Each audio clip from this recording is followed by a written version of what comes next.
I want to thank you all for being here and talking to me and let me know what's going on in your lives and in the community. So thank you all. And thank you all for all the support that you've given me.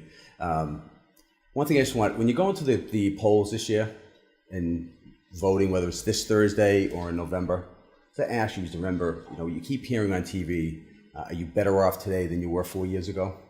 Well, just think about that. 4 years ago, when I first got elected, the economy was crashing. There wasn't one piece of economic data that was coming out of any state or federal government that was positive. Unemployment rate in Massachusetts was above 8%. The housing market was horrible.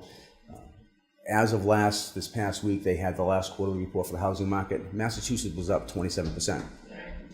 Our unemployment rate is 6.1%. Yes. Our rainy day fund, we're at $1.2 and $1.3 billion. We're one of the highest in the country. We've got our bond rating of AA+. So again, we're one of the highest in the country as far as our bond rating. And for those of you who borrow money, that's your credit rating. And that's how determines what you can get for an interest rate. So when we're investing in all the infrastructure that we have over the last 4 years, we're getting more done with less money. So there's more infrastructure that we are building with the same amount of money that we're appropriating. So I think if you look at the last 4 years, we have actually taken the opportunity to take a bad time, what's been called the Great Recession, and actually use it in a positive direction to put a good foundation forward. If you look at the reforms that we've made, the transportation system, and this goes back 20 years to when Dukakis was governor. You had from Republicans to Democrats, everyone's wanted to do away with the turnpike. Well, in the last 4 years, we've actually merged the turnpike system, the highway system. That's the MDC roads, Mass Highway, Turnpike, the MBTA, Massport. They're all underneath one system now, and the projections are it's going to save billions of dollars. We've done economic development reform, trying to streamline the funds that we have available and directing them to the appropriate resources so that when someone wants to come into Massachusetts, they have one entity that they can deal with. Instead of going around for 5 different agencies, you've got one entity that you can go with, and hopefully they can help streamline what's available for economic incentives for being here, and possibly where to direct you to a better location in the state. We've done municipal reform in Massachusetts, giving a lot of cities and towns more autonomy so that Big Brother or government is not in there every day saying, this is how we want you to run things. Coming from a Board of Selectmen for 8 years, I know on a local level, there's lots of things that we can do better. I mean, yes, we do need some oversight, but the hands-on approach in the day-to-day operations, I think you have a better insight in how to find efficiencies when you're looking for administrative changes. We've done an education reform package. And it's actually funny, if you look at Massachusetts with the MCAS, and I know there's a lot of criticisms of MCAS, but we actually test #1 in the country in STEM, math, science, and English language learners. Yet, we're still looking for ways to move our education system forward. We passed an education reform package, which allowed us to get $200 million from the federal government for Race to the Top funds, which went back into our K through 12 system. So again, we are already ranked #1 and 2, yet we're still looking for ways to make sure we maintain that level and move forward. We just did a jobs package actually I was saying last week, time goes by, probably about a month ago. And in that, we addressed healthcare reform. And actually, there was a piece that I actually worked on, that I've been working on for 3 years. It had to do with fair share assessments. And this is where companies who are getting fined for not providing healthcare to employees who had healthcare through another entity. The whole purpose of healthcare reform was to make sure everyone had healthcare. But what you had is you had companies that with under 50 employees were mandated by law that they had to provide healthcare for a minimum of 25% of their employees. The problem was the way the law was structured. Again, this goes back to 2006 when it was passed.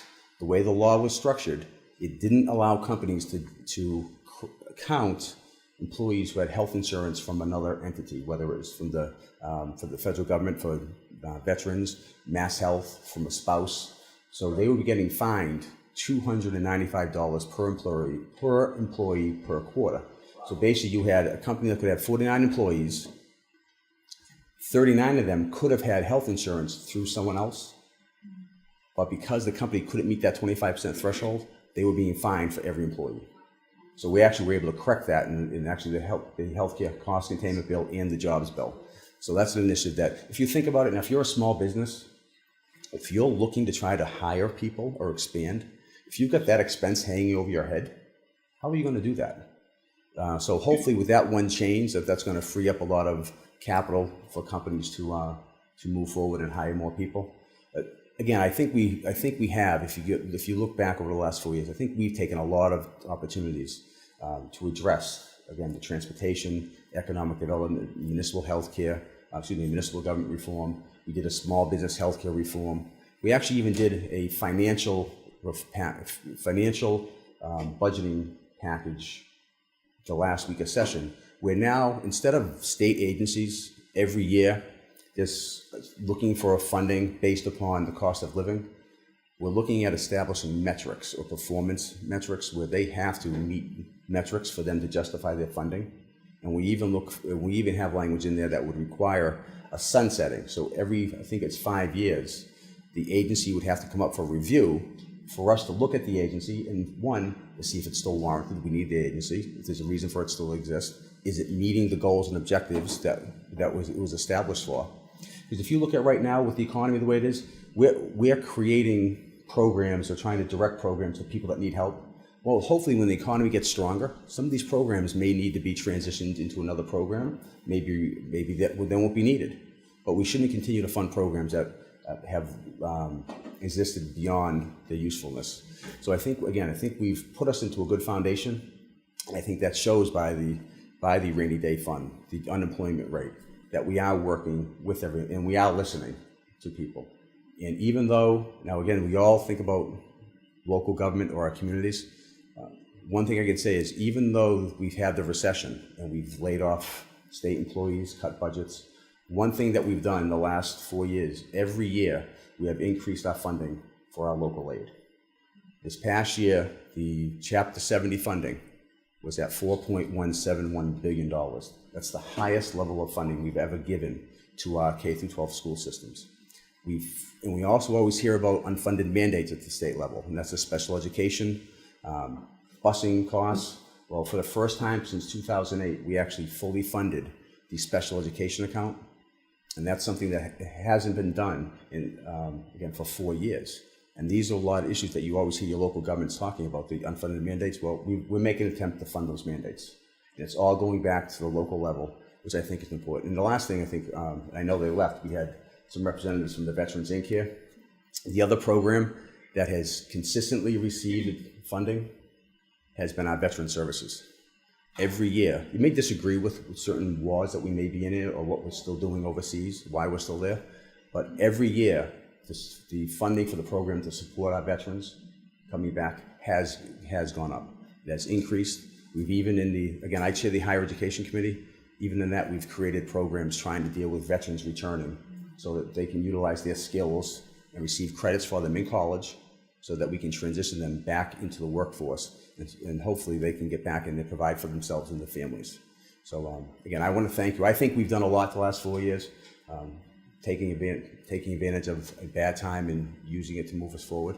And any support you could give me over the next 3 months, I think it is, I would appreciate. And thank you again. Thank you very much for being here and for your support. And again, I want to thank Mary and Lisa.